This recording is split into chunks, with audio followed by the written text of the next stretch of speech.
Even without the addition of a new zone like those we've seen in years past, 2026 is still going to be an action-packed year for the Elder Scrolls Online. Hey everyone, it's Spopes. I hope you caught my live stream and recap last week of the Season's Direct presentation conducted by some of the developers of the Elder Scrolls Online at ZOS. After having a little while to reflect on it, I'm actually very impressed with not only the amount of content they're putting out this year, but also how widely varied it all is. How many different types of content they're putting out, including things we've never seen before. In the end, I'm not actually disappointed there's not a new zone this year. A lot of the content that's coming out is going to be much more interesting for a much longer time than a new zone ever is. Plus, they're experimenting and trying new things. So in this video, I'm going to go through the 10 new types of content that are coming out in 2026 in ESO. That's right, there are 10 distinct and different types of new content that are coming out. Not just the delves and the trial, etc. that you usually would get with a zone. There are some really innovative things we're going to get to try this year. So I'm going to show you the videos of gameplay that we received so far, provide my analysis of what each kind of content is going to be like, and provide some more commentary at the end surrounding what all this new content means for the future of ESO. Before we dive in, please make sure you subscribe to the channel, please like and hype this video. Please also join the Spopes Army as a member, check out the merch below the video and on my Fourth Wall site, and consider leaving a donation either on Fourth Wall or right here on YouTube. Thanks for watching everyone, let's dive into my analysis of all the new content coming this year in ESO.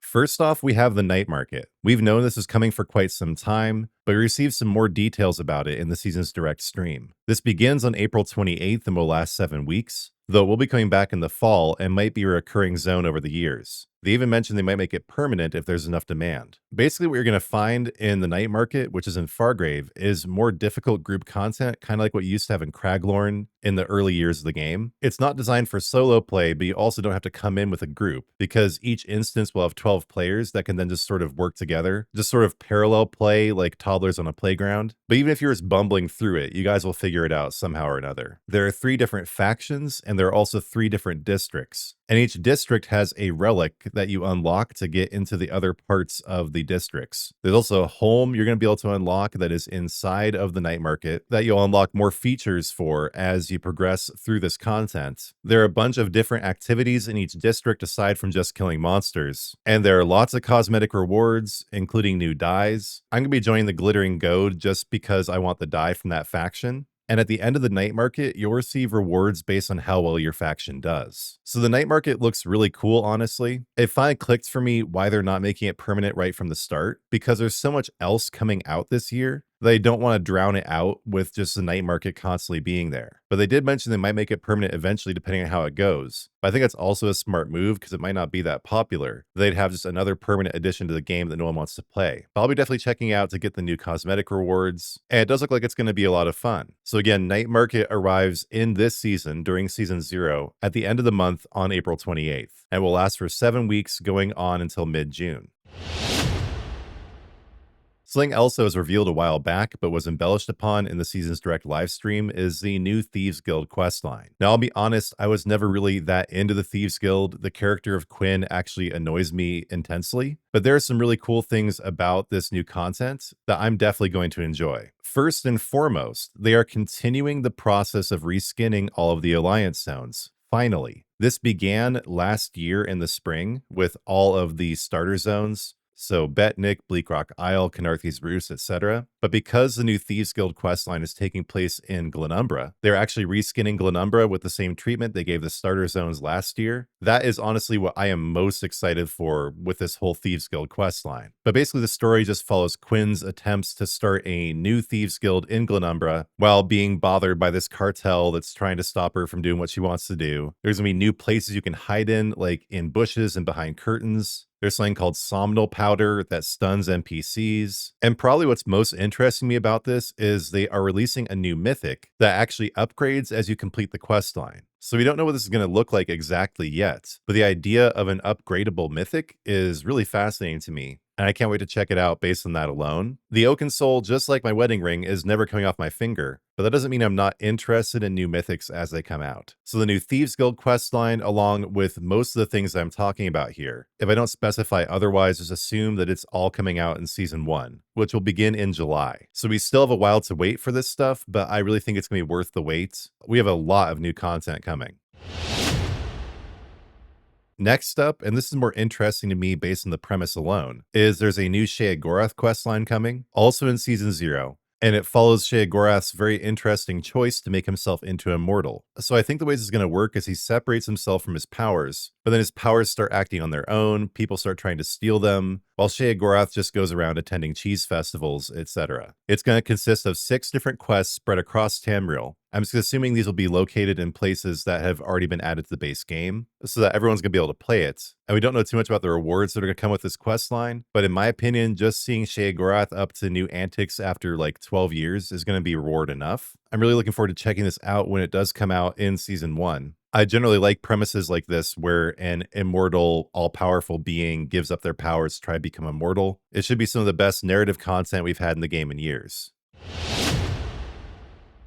There's also a new kind of content being added to the game. It's a new take on daily quests, and it's also coming in Season 1, and it's called Favors. Now, overall, I'm basically the least hyped for this out of any of the new content. It honestly seems kind of boring, but having something new is always good. And basically, as you complete certain daily quests, it didn't say whether these are going to be brand new daily quests or ones that have already existed, but basically as you complete them, you're going to get new letters that are just like the old hireling mails that provide a kind of narrative that tell an overarching story. And then once you complete that story, you get some kind of unique collectible. They said the collectibles are personalized to the quest giver, and these new semi-quasi quest lines will follow NPCs who have been out of the game for a while. But yeah, this seems kind of low effort to me, not too enticing. It's kind of like the new Overland difficulty, the new challenge difficulty thing that they're coming out with. And by the way, I didn't cover that because I'm just covering new content. I'm also not covering the solo dungeons because that's not really new content. That's just repackaging old content. And in that vein, I almost didn't include favors either, but this is new enough to be considered actual new content for the year. Much more interesting to me than favors, though, is the new Rumors system. So I never played a lot of the Elder Scrolls 3 Morrowind, but I did play enough to realize that quests basically just threw you in the game, you had to figure it out yourself. That's the idea they're going with here. The developers even mentioned Morrowind as an inspiration. Basically, you'll just go find favors out in the world. There will be a new pane in your journal that will help you track them, but otherwise you're on your own to figure out what to do. So it might say like sheep or goats are going missing in the Alakir Desert. Go figure out why the goats are going missing, and you have to go figure out why the goats are going missing. This is either going to be threadbare in the sense of putting the content generation on the player, or it's going to be amazing. I really can't tell which at this point. But the idea of immersing yourself for hours in this ongoing mystery as you find these clues and go from place to place to figure out what happened, that does definitely entice me on the surface. And what I really like is the fact that some of these are going to have multiple endings. So that's Rumors, and it's also coming with Season 1 in July. Also with Season 1, the team is really shaking up world events. I have never actually played Guild Wars 2, but from what I understand, the world events in that game are much more dynamic and interesting. And that's what I think the devs are going for here with the new dynamic world events system. I mean, it's in the name, it's dynamic. It's not just repeating the same dolmen over and over again, but in 3 different locations. They specifically said it's not just kill monsters until the boss spawns. These are things where you have to travel across the entire zone in some cases, hunting down vampires or protecting farms were a couple of the examples they gave. And they're somehow going to tie in with those random events we've been seeing occasionally in newer zones, like that mage who gets trapped in a bubble in Solstice, or the frog who eats people. They're basically going to make the whole zone come alive with this sweeping type of event. And the events are going to vary in their difficulty and intensity and their scope. So we've needed an overhaul to world events for a long time. They've been pumping out the same boring stuff for years now. I am definitely really hyped for dynamic world events. This is the kind of content I already really enjoy in ESO. And to hear how they're bringing it more in line with competing games is really encouraging to me. The devs at ZOS should learn from their competitors when their competitors are doing things better than they are. It looks like that's what happened in this instance. I'm really excited to check out dynamic world events when they launch in Season 1.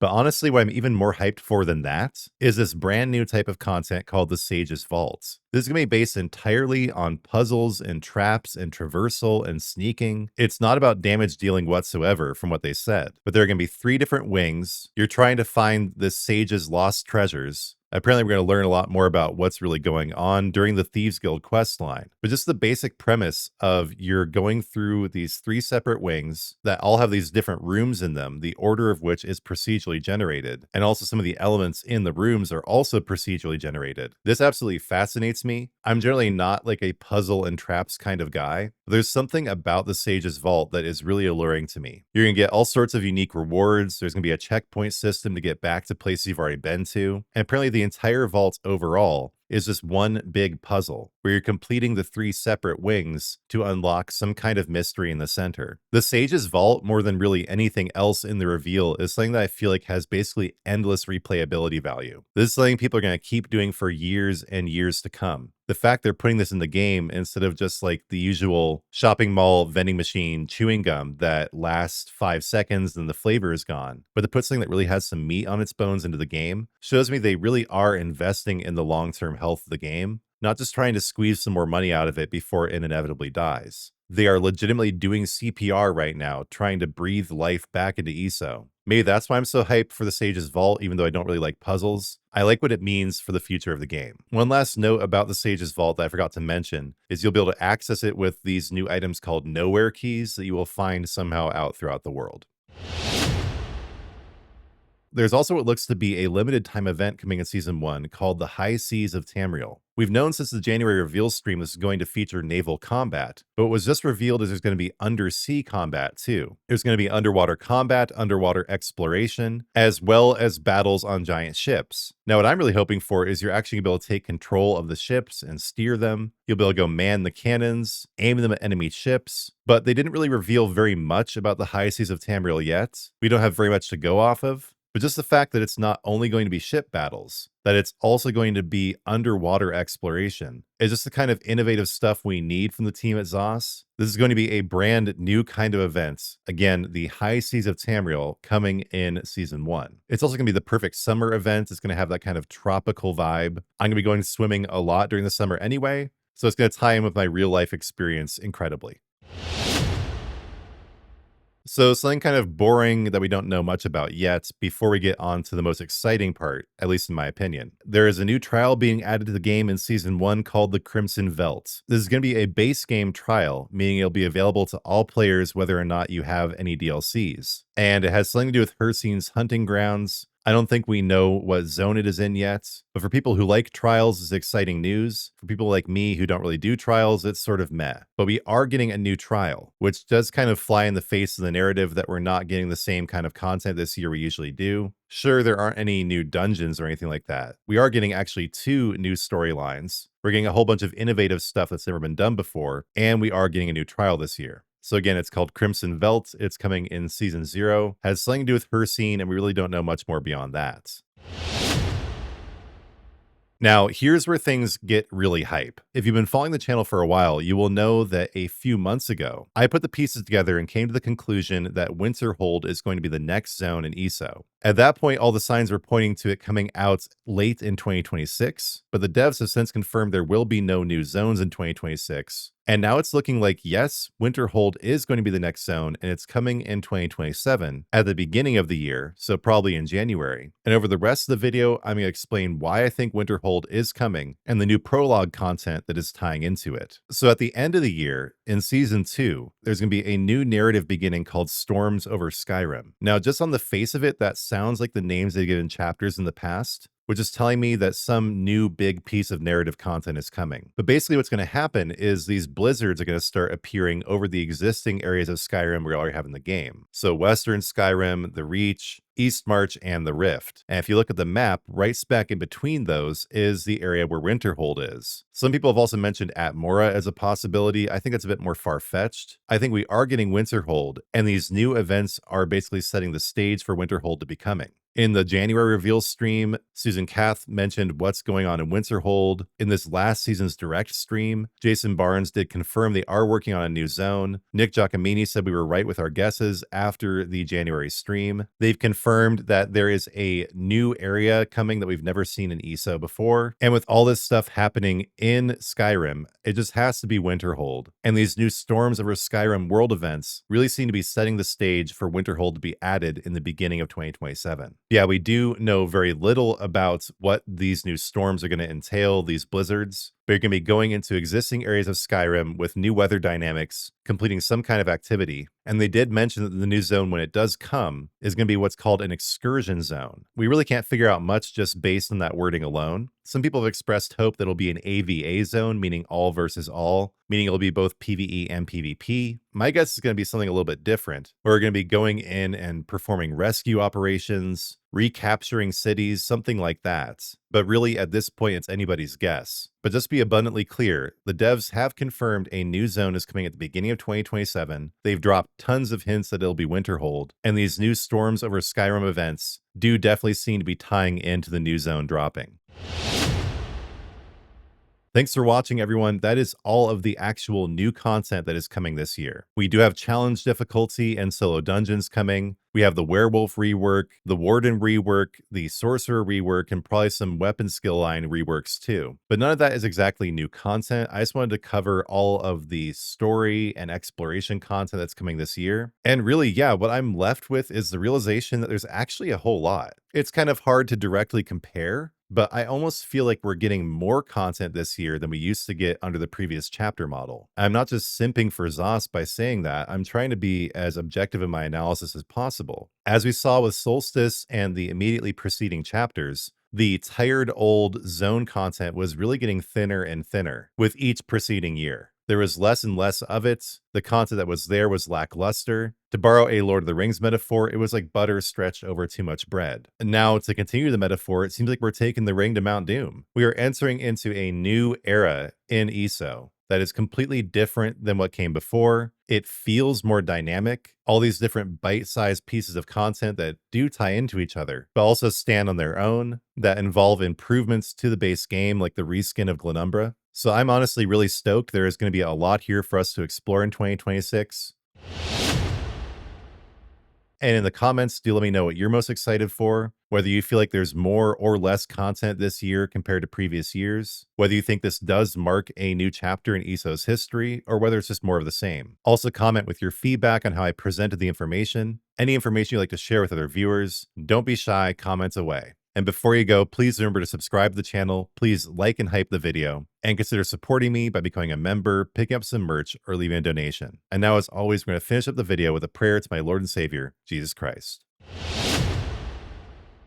Lord Jesus, thank you for inspiring ZOS to make all these changes to the game this year, putting out all this new content. Lord, please do guide the developers at ZOS as they implement the content, help them avoid bugs, make the content as robust and enjoyable as possible. Thank you, Lord, for the recent boost to my channel, to the player population of ESO. I keep seeing so many new players running around. It's really a great time to play the game. So, Lord, thank you for reviving ESO, bringing it back from the dead as our Easter present this year. And Lord, I thank you for my community. I give you all glory for this video and for my channel. I ask you to bless everyone in my community, all my viewers and subscribers and members. Bless them with providence and peace and joy. Bless them with great experiences in ESO and in the real world. And Lord, I ask you to especially bless all those who are following Jesus but struggling, make their journey to Christ easier. And also, Lord Christ, bring all those recently departed souls across the world to your side. Lord, in your mercy, hear our prayer.